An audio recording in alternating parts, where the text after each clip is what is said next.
கொடி பருத்தி துறையூராம் பவள கொடி பேராம் பாவைதனையொப்பாய் பால் எடுத்து விற்பாய் அங்கவட்கோர் நாளில் அடுத்த துயர் கேளு பாட்குடமுன் சுமந்து பைய பைய நடந்து சந்தைக்கு போம்போது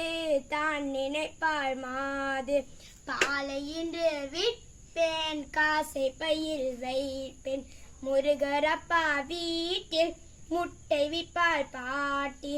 கோழி முட்டை வாங்கி குஞ்சு குவை பேணி புள்ளி கோழி குஞ்சு பொறிக்கும் 2 குஞ்சுகள் வளர்ந்து கோழியாகும் விரைந்து விரைந்து வளர்ந்திடுமே வெள்ளை முட்டையிடுமே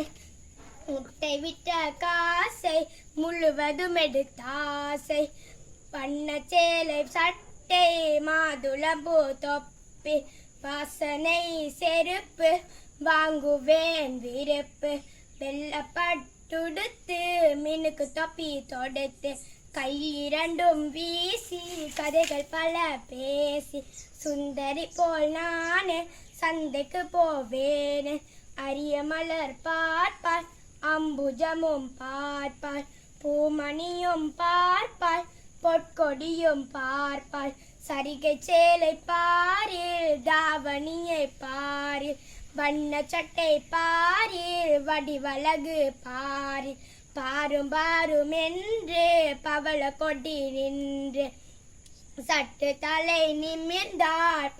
தையல் என்ன செய்வார் பாலும் எல்லாம் போச்சு பாட்குடமும் போச்சு மிக்க துயரோடு வீடு சென்றால் மாது கைக்கு வரும் முன்னே நெய்க்கு விலை பேச பாடியவர் சோமசுந்தர புலவர்.